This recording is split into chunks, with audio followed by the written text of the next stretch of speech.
Welcome to Doc 45 Online for another week. I am so glad you guys are here. I am wearing sunglasses because these lights are really bright. Have you guys ever had a hard time outside focusing or being able to see something and then you put your sunglasses on and you focus much better? That's what I'm at today. That's why I got my sunglasses on. I can see things much better. But that goes with our theme this month, guys. We are talking about focus, taking a closer look. And our word this month is faith, trusting in what you can't see because of what you can see. Last week, we asked the question, what are things that we believe that we can't see? There are some things out there, but the biggest one is we believe in Jesus.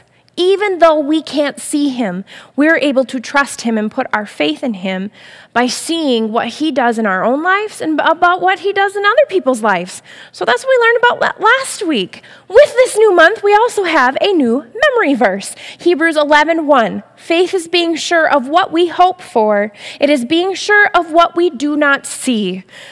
I love this verse. I love the whole book of Hebrews. It is a fantastic book in the Bible. I am so excited to dig into more what faith is this month. And with the new verse, there's a new challenge, but I'll talk about that after we watch the So-and-So Show. Let's check it out. All right. Scalpel. Scalpel.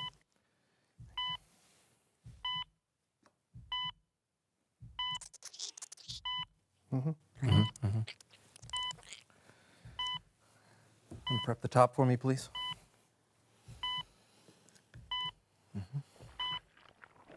Prepping the top. Top is prepped. Prep the base. Prepping the base. Base is prepped. Tweezers. Tweezers. Here's where it gets really delicate.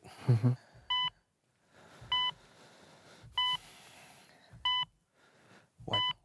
Wiping. Wiped. Thank you. You're welcome.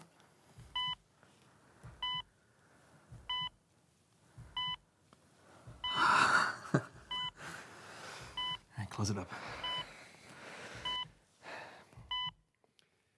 Closing it up.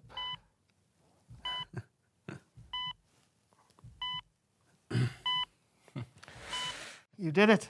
Nah, we did it. Feed me. Feeding you.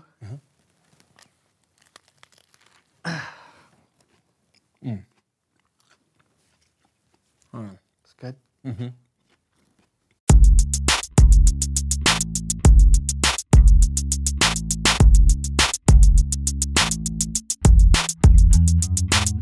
Hello everyone, my name is Brandon. And I am John. This is the So-and-So Show. Buddy, you okay? Oh, I'm fine, Brandon. I'm focused and no one's gonna catch me not focusing. Oh, what was that? Did you lose your focus? Oh, man! Okay, I'm gonna do better this time. Why, John? Brandon, I have struggled with being able to focus my whole life. There are always things competing for my attention. Yeah, like having guests on the show? Yes, exactly, like having a guest on the show. It totally breaks my concentration. It's time for someone who knows stuff.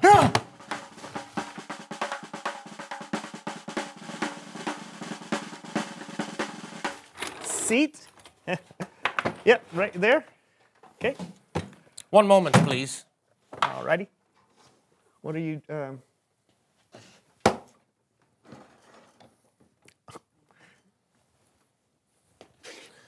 Hello, guten Tag.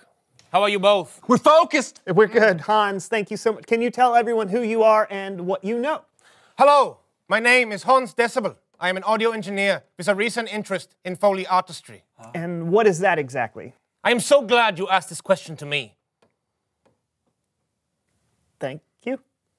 Many of the sounds we hear in film and in television are not recorded live, but are inserted after the fact by a Foley artist. Oh, that's very interesting. So Yeah. if I'm watching a movie and I see someone walking up some creaky stairs, Yeah. the stairs don't actually have to be creaky. They can be added later by a Foley artist. The creaky This sounds. Yeah. is correct. Wow, that's cool. What's in the suitcase? I have brought with me here today a selection of audio properties that I use in the creation of my sound effects. I will now make the sound, and you will guess what is the sound. Oh, so it's like a game. Yeah. I have brought blindfolds. Oh, man. Okay. All right. Here, put it in my hand. I'm not going to look at them. Okay. Okay, I All guess right, it goes like that. Okay. Oh, this makes it really hard to focus. Okay, John, you can focus with your ears too, you know? Oh, yeah. That's right. All right. Just listen. That's right. All right. All right, right. Okay, ready. Very good. That's the sound of a suitcase opening. This is correct. He hasn't started yet, John. Whatever, I am focused. Okay. Sound number 1. That sounds like my dog, Brutus, running down the hallway to greet me when I get home from work. Is that you, Brutus? Come here, Brutus. Come here. Aha! I have fooled you. This was not Brutus, but the sound of paper clips on a cutting board, making the tippy-tappy sound of canine claws on laminate flooring. Sound number 2. Oh, that's a horse. This is correct. Number 3. Oh, I know. Oh, man, that sounds just like a bird flapping its wings. Whoa, where is it? Sound number 4. Oh, it's so cold in here. Is this snow on the ground?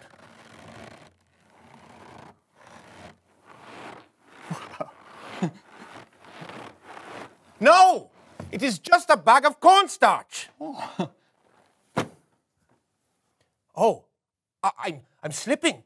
I hope I don't fall and break a bone. Ouch! It's the pain. Ouch! Are It you hurts. all right? Do we need to call an ambulance? Ha! What? I have fooled you again. This was only the sound of celery ribs. Oh. Wow, that was incredible. Yeah, I'll never look at celery the same way again. And Yeah. cornstarch, that's amazing. This is correct. Ordinary things become extraordinary when you open your eyes and ears to the possibilities. Oh, that's a really cool way to put I will now explore the space to find ordinary things to make extraordinary. Okay. Think this is a good idea? I'm sure it'll be fine. Oh! What in the world? Ha! Ha! I have fooled you for a third time. By dropping this box of knives and forks on the ground, I made you believe I was destroying your room. It is a good joke. Yes, that's very funny. You know what? I think that's all the time we have. Hey! Ha! Ha! Okay, my focus is completely gone now. And let's get back on track. It's Bible story time with Kellen.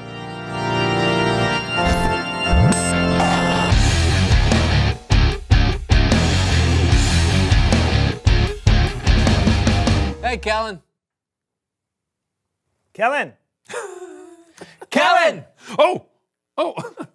Hey guys, sorry about that. What you listening to? I was listening to an old-time radio show. That's what people did for home entertainment before television. I used to listen to them as a kid. How old are you, Kellen? Actually, I think it would be really cool if we could tell today's story like an old radio show with sound effects and everything. Is Hans still there? Yeah. How did you... Take it away, Kellen. Okay, I now present Saul on the Road to Damascus, radio style. Jesus had been killed, and the people who didn't like what Jesus stood for thought they heard the last of him. But then a rumor started going around that Jesus came back from the dead, and more people were becoming followers of a new Jesus movement called the Way. They had to be stopped, and one of the people in charge of stopping them was Saul of Tarsus. I am Saul of Tarsus, and I shall do everything I can to oppose Jesus Christ of Nazareth. You there? Who? Me? Yes, you. Are you a follower of the way? I am. Seize him. Saul went from place to place to find Jesus followers and have them put into jail. And even put to death. Saul asked permission from the high priest to travel to other cities so he could arrest even more followers of the way. And that's why Saul was traveling on the road to Damascus.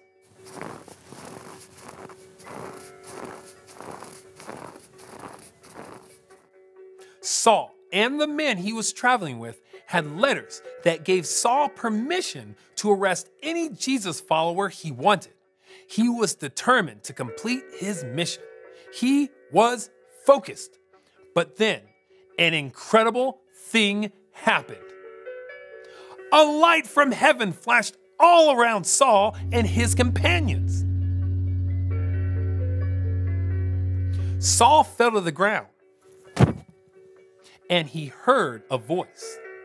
Saul, Saul, why are you opposing me? Who are you, Lord? I am Jesus. I am the one you are opposing. Now get up and go into the city. There you will be told what you must do. The men with Saul heard a sound, but they were unable to speak. The men helped Saul to his feet, but when Saul opened his eyes, he couldn't see anything, so he had to be led to Damascus by hand. For 3 days, Saul didn't eat or drink anything. What will happen next? Will Saul regain his sight? Will he continue to oppose Jesus? You'll have to wait until next time to find out. You can't leave it like that, Kellen. That's how all old-time radio shows end. You always have to wait until next time. Or you can read what happens next yourself. It's right here in Acts chapter 9. I don't like waiting. All right, then. Besides, there's a lot to learn with just this part of the story. Saul was so focused on his mission that he was missing what was really important. It took a bright light on a road for God to really get Saul's attention. Okay, I get it. So focusing is a bad thing. No, I just think we need to check in with God a lot more to make sure we're focused on the right things.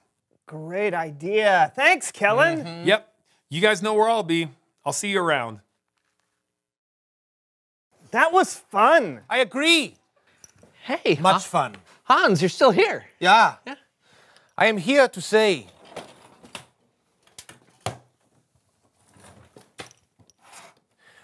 reveal the question. Maybe a little more energy. Reveal the question! That worked. Yeah. The question of the day is, how does God try to get your attention? Hey, that's a good question. You know, he's never appeared to me in a bright light, I can tell you that. Me either. Hans? Yeah. Many times. How does God try to get your attention? Is it like a small voice inside you, or a big crack of thunder, or is it something we've never thought about? Talk about it together. Yeah. Sound waves. So mysterious.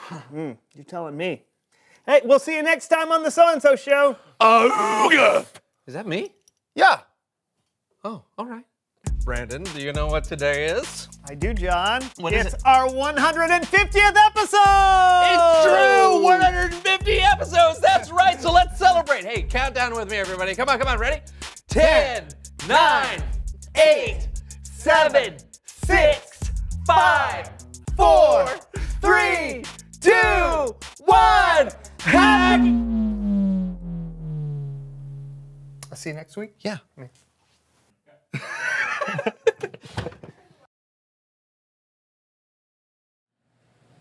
Oh, I just love the So-and-So Show. I love the creativeness of John and Brendan, and then Storytime with Kellen, those radio shows. I never listened to them when I was younger, but I remember my parents and my grandparents talking about listening to the radio theater. So that was fun in a unique way to hear the story about how Saul was transformed and changed his focus from targeting the Jews and has switched it to knowing Jesus and to sharing what Jesus was and helping people to come to know Jesus. His life, I just love the life of Paul. He has such a good testimony, and he shares so many things and such good things in all of those letters that you can find in the New Testament, and has so much wisdom. And he truly listened and was focused on his relationship with Jesus, which is so awesome.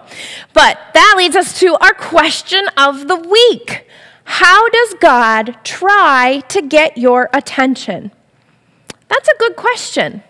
I have a little story for you. There was a moment in my life where God really got my attention because I was not focusing on him at all. I was at the very first college I went to, and I was at a point where I was deciding, do I leave? Do I stay? What's next? And I was asking everybody around me for advice on what to do, and I was forgetting to go to God with that question of should I stay or should I go?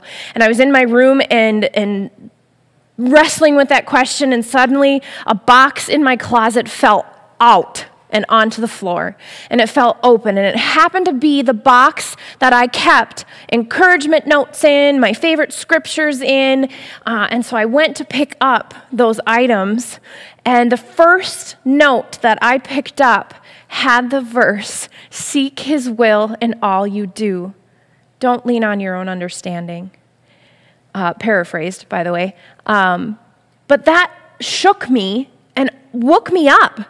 It was God's way of saying, wake up, Sammy, I'm here. You should be consulting with me about this decision and seeking my will in this. God got my attention that night, and I was able to switch my focus and make the decision. I did leave that college and moved forward to things, and I'm here now because of it. So I encourage you guys to talk about this question. Talk about it with your parents. Talk about it with us in the Zoom meeting after this broadcast. We'd love to hear if you've had any moments. I'm sure some of your leaders and parents have had moments like that as well. So what does God do to get your attention? Great question this week. I'm going to move on to our memory verse challenge. I've upped the game, guys. 20 or more videos of you reciting the memory verse, and there will be ice cold water of some sort dumped on me. It's going to be great. Well, not for me, but for you. I want to get your videos. You can either email them to me, sammy@freshwaterchurch.org, or you can text your videos to 952-491-9715. I'm excited to see what you guys can do. I know you can do it. It's going to be great. I am excited just for this whole month. It's going to be great. So if you are going to join us in the Zoom meeting tonight, I'm going to encourage you guys, wear a pair of sunglasses. That way I know you watch the broadcast. So come to the Zoom meeting with a pair of sunglasses on if you're watching right now. Right after this Zoom meeting, I've emailed your parents the link to it. I'd love to see you if you are a 4th or 5th grader or even going into 4th grade in the fall. I've sent links to your parents. If you are watching this and you're curious, please send me an email and I can send you a link to the meeting for future. I am excited to be with you guys after. I will see you in Zoom. I'm going to pray to close. Lord, thank you so much for bringing everyone together again for another week of Doc 45 Online. Help us to learn more about faith. Help us to have fun in the Zoom meeting afterwards. We just thank you for your wisdom and thank you for your willingness to want to know us and giving us the curiosity to want to know you more. Thank you, Lord. Amen. Thanks for joining me today on Doc 45 Online. I'll see some of you at the Zoom meeting after this.